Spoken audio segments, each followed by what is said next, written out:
श्रीमहागणाधिपतये नमः। सदाशिवसमारम्भां शङ्कराचार्यमध्यमाम् अस्मदाचार्यपर्यन्तां वन्दे गुरुपरम्पराम्। अपारकरुणासिन्धुं ज्ञानदं शान्तरूपिणं श्रीचन्द्रशेखरगुरुं प्रणमामि मुदान्वहम्। माता च पार्वती देवी पिता देवो महेश्वरः बान्धवा शिवभक्ताश्च स्वदेशो भुवनत्रयम्। सर्वमङ्गलमाङ्गल्ये शिवे सर्वार्थसाधिके शरण्ये त्र्यम्बके देवी ನಾರಾಯಣಿ ನಮೋಸ್ತುತೆ. ಪಂಪಾ ಮಹಾತ್ಮೆ 8ನೇ ಅಧ್ಯಾಯ. ಹರಮಿತ್ರೋಪಾಖ್ಯಾನಂ ತಸ್ಯ ವಿರೂಪಾಕ್ಷಾದ್ವರ ಪ್ರಾಪ್ತಿ. ನಿನ್ನಿಂದ ನಾವು ಭವಸಾಗರ ದಾಟಿಸಲ್ಪಟ್ಟೆವು. ಮಹಾಮತಿ ಕ್ಷೇತ್ರಪಾಲನೆ ವಿರೂಪಾಕ್ಷನ ಕಥೆಯ ರುಚಿಯನ್ನು ಆಸ್ವಾದಿಸಿದ ನಾವು ಆನಂದದಿಂದ ಉತ್ತುಂಗಕ್ಕೆ ತಲುಪಿದೆವು ಎಂದು ಸಪ್ತಋಷಿಗಳು ಹೇಳಿದರು. ಪ್ರಭುವೆ, ಈಕೆ ಬ್ರಹ್ಮಮಾನಸ ಪುತ್ರಿಯು. ಆದರೆ ಹಿಂದೆ ಯಾರಾಗಿದ್ದಳು ಇವಳು ಎಂಬುದನ್ನು ಹೇಳು. ಬ್ರಹ್ಮನ ಗರ್ಭದಿಂದ ಹೇಗೆ ಜನಿಸಿದಳು ಎಂಬ ವಿಚಾರವನ್ನು ಸವಿಸ್ತಾರವಾಗಿ ತಿಳಿಸು. ಆಗ ಕ್ಷೇತ್ರಪಾಲನು ಹೇಳಿದನು, ಚೆನ್ನಾಗಿ ಪ್ರಶ್ನೆ ಮಾಡಿದ್ರಿ ದ್ವಿಜವರ್ಯರೇ. ದೇವಿಯ ಸತ್ಯಕಥೆಯನ್ನು ನೀವೆಲ್ಲರೂ ಕೇಳಿ. ಹಿಂದೆ ಪ್ರಳಯ ಕಾಲದಲ್ಲಿ ಜನಾರ್ದನನು ನೀರಿನಲ್ಲಿ ಮಲಗಿದ್ದನು. ಶ್ರೀಚಕ್ರಿಯು ವಟಪತ್ರ ಪರ್ಯಾಂಕದ ಮೇಲೆ ಮಲಗಿದ್ದನು. ಅವನ ಕನ್ನದ ಕೊಳೆಯಿಂದ ಮಧುಕೈಟವರೆಂಬ ರಾಕ್ಷಸ ದ್ವಯರು ಬ್ರಹ್ಮನನ್ನೇ ಕೊಲ್ಲಲು ಉದ್ಯುಕ್ತರಾದರು. ಯೋಗನಿದ್ರೆಯಿಂದ ಸಕಲ ಲೋಕಗಳನ್ನು ಮೋಹಗೊಳಿಸುವ ಗುಣಾನ್ವಿತಳಾದ ಹಾಗೂ ಶುಭದಾಯಕಳಾದ ದೇವಿಯನ್ನು ಬ್ರಹ್ಮನು ಶರಣು ಹೋದನು. ಪಿತಾಮಹನು ಭೂಮಿಯ ಮೇಲೆ ದಂಡಪ್ರಣಾಮ ಮಾಡಿ ದೇವಿಯನ್ನು ಸ್ತೋತ್ರ ಮಾಡಲಾರಂಭಿಸಿದನು. ದೇವಿಯೇ, ಶರಣರ ದುಃಖವನ್ನು ದೂರ ಮಾಡುವವಳೇ, ವಿಶ್ವೇಶ್ವರಿಯೇ, ನಿನಗೆ ನಮಸ್ಕಾರವು. ನೀನು ಈ ಶರಣನ ಮೇಲೆ ಪ್ರಸನ್ನಳಾಗು. ನಿದ್ರಾ ಎಂಬ ಹೆಸರಿನಿಂದ ಕರೆಯಲ್ಪಡುವ ನಿನ್ನನ್ನು ಶರಣು ಹೋದ ಈ ನನ್ನನ್ನು ಕಾಪಾಡು. ಸುರೇಶ್ವರಿ, ಈ ಭಯದಿಂದ ಕಾಪಾಡು. ನಿನ್ನಿಂದ ಮೋಹಿತನಾದ ವಿಷ್ಣುವು ನಿದ್ರೆಯಿಂದ ಅತೀವ ಪೀಡಿತನಾಗಿದ್ದಾನೆ. ದೇವಿಯೇ, ನಿನ್ನ ಮಾಯೆಯಿಂದ ಆವೃತವಾಗಿರುವ ಅವನನ್ನು ಶೀಘ್ರವೇ ಎಚ್ಚರಿಸು. ನೀನೇ ಸ್ವಹ, ನೀನೇ ಸ್ವಧ, ನೀನೇ ಸ್ವರಾತ್ಮಿಕವಾದ ಅಷಟ್ಕಾರವು. ಸರ್ವ ಜಗತ್ತುಗಳ ಆದಿಶಕ್ತಿಯು ನೀನು. ಶರಣಾರ್ಥಿಗಳ ಶರಣ್ಯಳು. ಸ್ತೋತ್ರವನ್ನು ಕೇಳಿ ದೇವಿಯು ಪದ್ಮಜನ ಎದುರಿನಲ್ಲಿ ಪ್ರತ್ಯಕ್ಷಳಾದಳು. ಅತ್ಯಂತ ಸುಂದರಳಾದ ಮೋಹಕಳಾದ ದೇವಿಯನ್ನು ಕಂಡನು. ಅವಳ ಆಸೀಮ ಸೌಂದರ್ಯದಿಂದ ಆಶ್ಚರ್ಯಚಕಿತನಾದ ಬ್ರಹ್ಮನು ಮತ್ತೆ ಮತ್ತೆ ಆಕೆಯ ನಾಮವನ್ನು ಸ್ತುತಿಸಿದನು. ಪರಮೇಶ್ವರಿಯೇ, ನೀನು 3 ಲೋಕಗಳ ಸೃಷ್ಟಿಕರ್ತ್ರಿಯಾಗಿರುವೆ. ನಿಮಿತ್ತ ಮಾತನಾಗಿ ನಿನ್ನ ಆಜ್ಞೆಯ ಪ್ರಕಾರ ಸಂಚರಿಸುತ್ತೇನೆ. ರಕ್ಷಣೆಯಲ್ಲಿ, ಮೃತ್ಯುವಿನಲ್ಲಿ, ಸೃಷ್ಟಿಯಲ್ಲಿ ನೀನೇ ಶರಣಳು.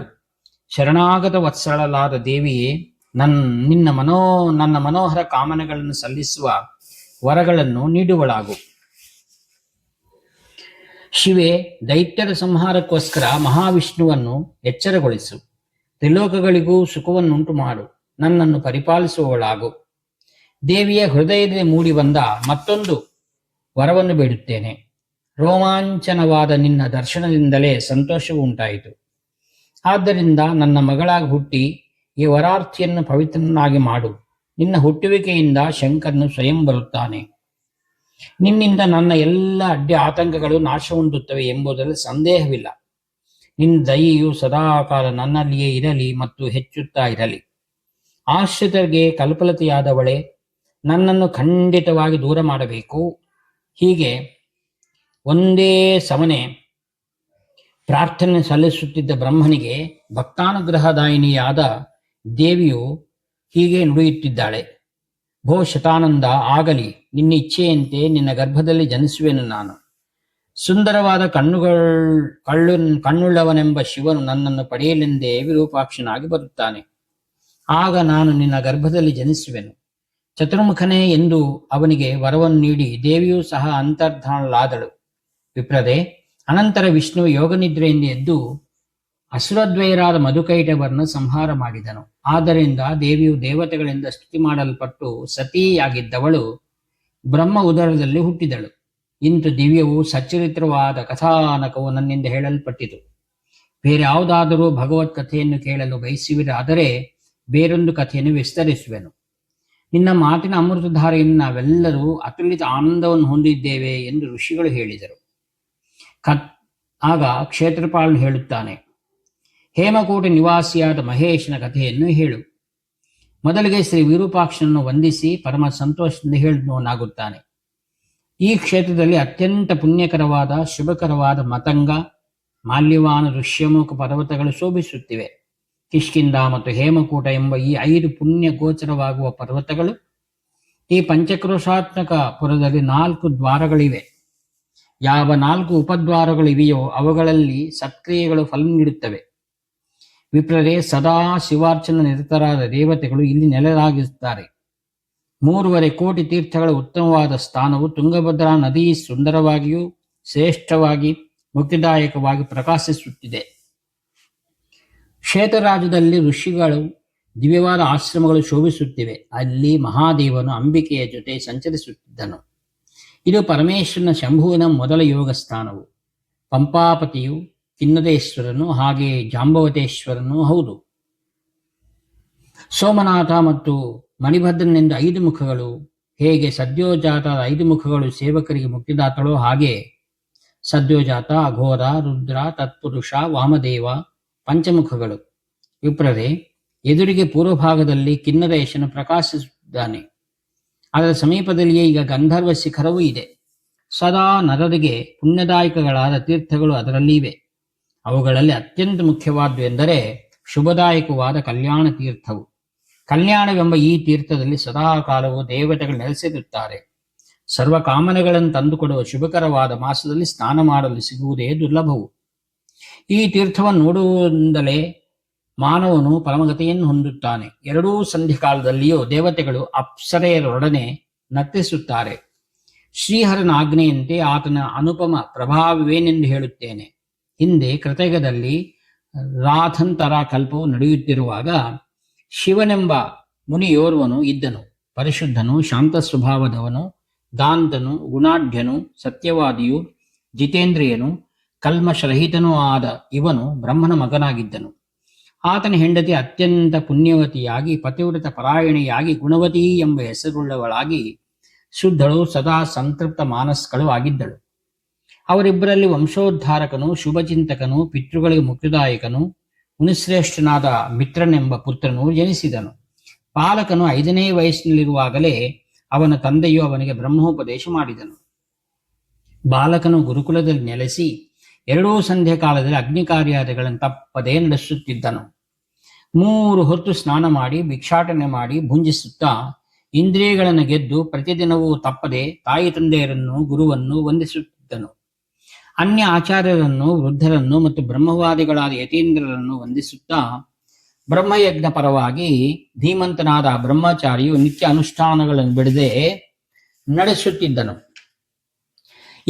ಇಂತು ಈ ಬ್ರಹ್ಮಚಾರಿಯು ಆಚಾರ ಸಂಪನ್ನನಾಗಿ ಸಂಚರಿಸುತ್ತಾ ನಿತ್ಯವೂ ಕಲ್ಯಾಣವೆಂಬ ತೀರ್ಥದಲ್ಲಿ ಸ್ನಾನ ಮಾಡುತ್ತಿದ್ದನು. ಈ ತೀರ್ಥದಲ್ಲಿ ಸ್ನಾನ ಮಾಡುವ ಮೂಲಕ ಅವನು ವಿಶೇಷ ರೀತಿಯಲ್ಲಿ ದೇಹ ಶುದ್ಧಿಯನ್ನು ಹೊಂದಿದರು.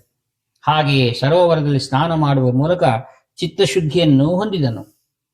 ಪ್ರಯಾಗ ತೀರ್ಥಕ್ಕಿಂತಲೂ ಹೆಚ್ಚಿಗೆ ಪವಿತ್ರವಾದ ಈ ತೀರ್ಥರಾಜವು ಕೇವಲ ಪೂರ್ವಜನ್ಮ ಸುಕೃತಗಳಿಂದ ನನ್ನಿಂದ ಹೊಂದಲ್ಪಟ್ಟಿರುವುದು. ನಾನು ಧನ್ಯನಾದೆನು. ಸರೋವರವನ್ನು ನೋಡುವುದರಿಂದ ಮತ್ತು ಸ್ನಾನ ಮಾಡಿದ್ದರಿಂದ ಹೆಚ್ಚಿನ ಪುಣ್ಯವು ದೊರಕಿದೆ. ತಾಯಿ ತಂದೆಯರಿಂದ ಮತ್ತು ಗುರುವಿಂದ ಬೀಳ್ಕೊಂಡು ತಪಸ್ಸಿಗಾಗಿ ಹೇಮಕೂಟದ ಉತ್ತರಕ್ಕೆ ತಾನಿದ್ದ ಸ್ಥಳದಿಂದ 2 ಕ್ರೋಶದಷ್ಟು ದೂರದ ಸ್ಥಳಕ್ಕೆ ಹೋದನು.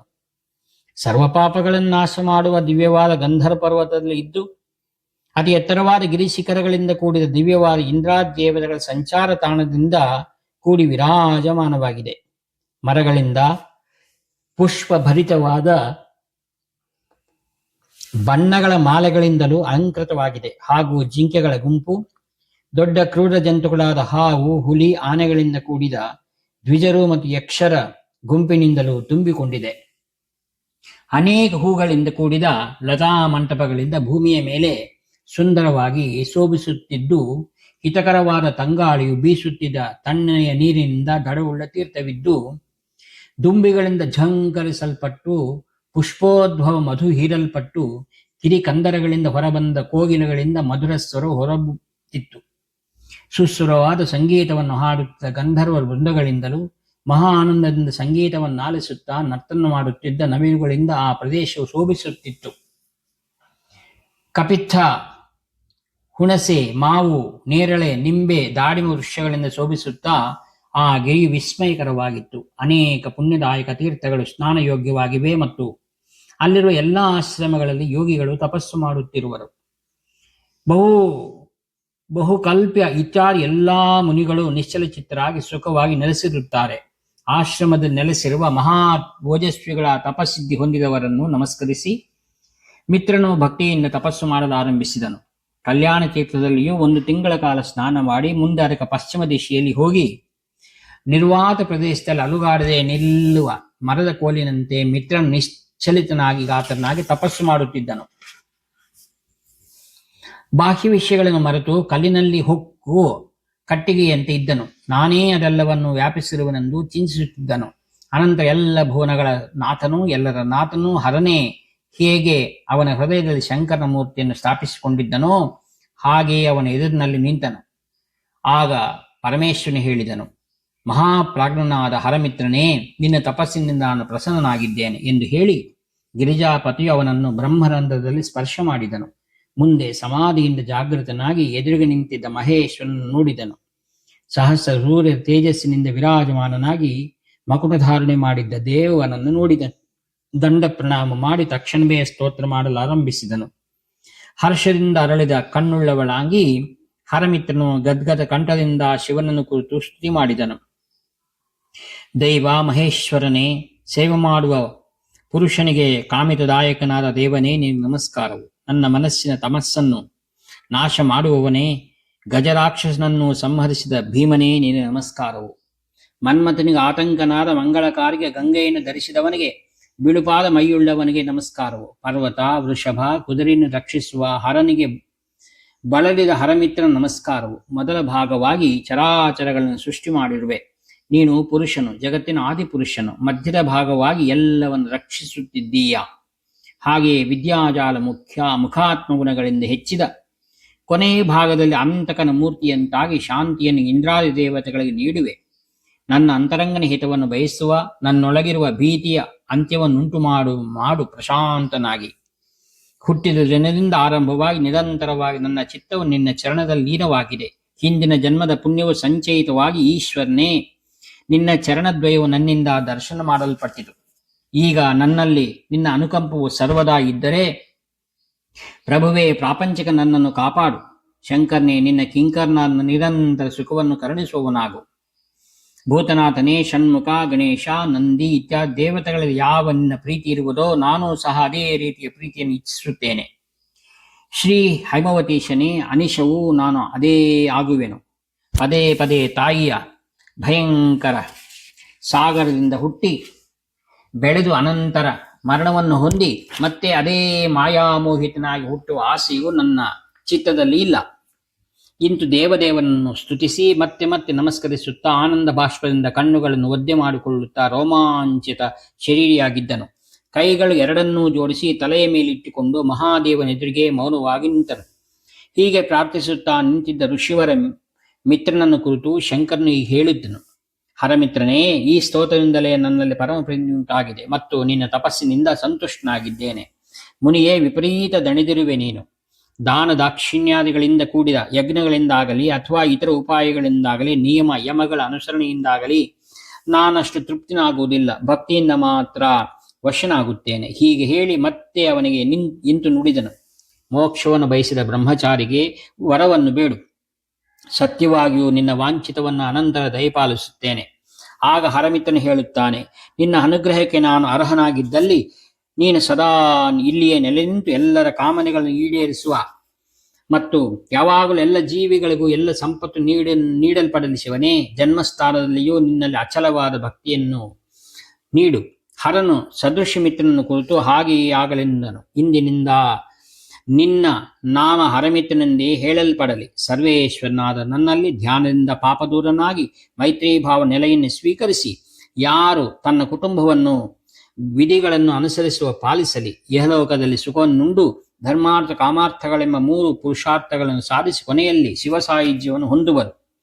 ಇದರಲ್ಲಿ ಯಾವ ಸಂದೇಹವೂ ಇಲ್ಲ. ಹೀಗೆಂದು ವರವನ್ನು ಆ ಹರಮಿತ್ರನಿಗೆ ನೀಡಿ ಅಲ್ಲಿಯೇ ಅಂತರ್ಧಾನನಾದನು. ದೇವತೆಗಳಿಂದ ವಂದಿತನಾಗಿ ಶಿವನ ಕೈಲಾಸಕ್ಕೆ ಹೊರಟು ಹೋದನು. ಸಂಪೂರ್ಣ ವರಗಳನ್ನು ಪಡೆದ ಆ ಬ್ರಾಹ್ಮಣನು ಜಾಗೃತನಾಗಿ ತಂದೆ ತಾಯಿಗಳ ಬಳಿಗೆ ಹೋದನು ಮತ್ತು ತಾಯಿ ತಂದೆಗಳನ್ನು ಗುರು ಹಿರಿಯರನ್ನು ಪೂಜಿಸಿ ಭಕ್ತಿಯುಳ್ಳ ಅವನು ಶಿವನನ್ನು ದಿನಂ ಪ್ರತಿ ಆರಾಧಿಸಿದನು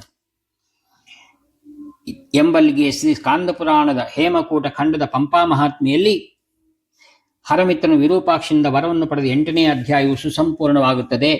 ಇಂತಿ ನಿಮ್ಮ ಆತ್ಮೀಯ ಮಿತ್ರ ನಿವೃತ್ತ ನಾಗಭೂಷಣ ಶರ್ಮಾ. 7483229249. ಹರ ಹರ ಶಂಕರ, ಜೈ ಜಯ ಶಂಕರ.